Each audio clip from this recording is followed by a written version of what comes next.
The marriage license is another instrument that's used the same way, same with the birth certificate. The birth certificate is used so the corporation or the plantation claims the birth of the child. Like you get a certificate and it'll say, born in the state of New Jersey. Say, born in Camden, in the state of New Jersey. So that means the Camden Municipal Corporation gave you birth, being subject to the New Jersey State Corporation established in 1844, and that's your mother. And that's a certificate where the mother signs the child over to the hospital, who is in cahoots with the state under the Christian black codes, and they regulate, and they're like spies, they tell everything, and they operate together. Now you look back into the Christian black codes of 1724 and you'll see the absolute relationship between the hospital and the state. All right? So the offspring of the womb automatically belongs to the state, and so that you don't feel uncomfortable, instead of saying slave, they'll call it W-A-R-D, ward of the state. So the child being state property, that instrument or that birth certificate, being that's their property under commercial auspices, is transferred into a stock.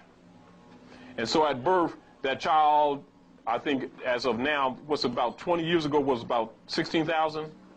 So about now it's probably $30,000 or representative 35,000 units that when the child is born and that certificate is put on them, that burden is already put on that child. So what they do, they borrow against it, project it on the tax that they expect to get from that thing during its life cycle. All right? So last I was reading, it was $630,000. 630,000 now? 30,000. Yeah, just because that's because it accelerated exponentially. And they have on the birth certificate mother or other informant. Yes, yeah. They will form it. Yes, and they're agents. And also when those things, and remember, don't take offense, from a political perspective, they're listed as it, they're not listed as people. Yes. Negroes, blacks, and colored are listed in government and in military as it. And also if they are neutralized in a war or conflict, they're listed as advisors. So if you see in any conflict where a certain amount of persons are neutralized and they say so many advisors died, they're Asiatics, of Asiatic African birth. They're not listed as citizens.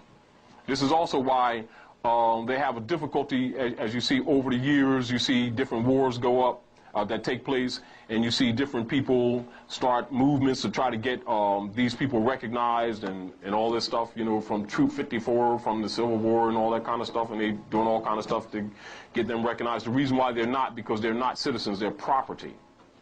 They're property of the citizens. Whoever's name they bear, that's bonded. They're under liens and bonds from birth. So they're born in sin. And born in sin does not mean like, you know, right and wrong. Born in sin means born in ignorance. Sin is ancient Hebrew. And when they translate, just like when they translate the Bible, they don't translate the culture. They translate European Romantic culture and interject Constantine's principles, when in actuality that means ignorance. Sin is ignorance or lack of knowledge. All right, so keep that in mind. That's why when the DHS come knocking at your door, or when they go to your public school system and take your children and shoot them up with it, snake venom and monkey pus and do whatever they want, you may get upset, but you better not say a word, because remember, ignorance of the law is no excuse.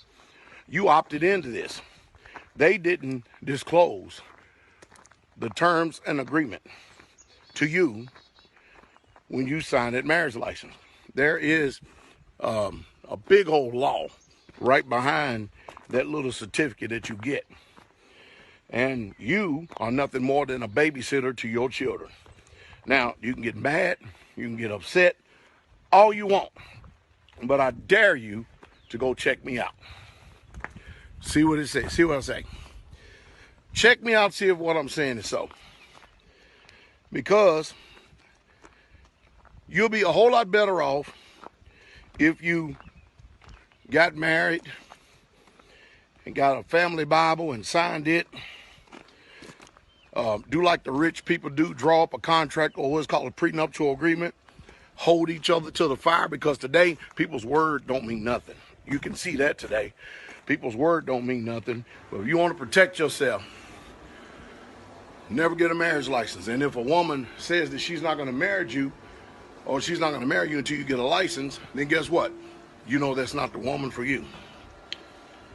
That's the truth. Shalom.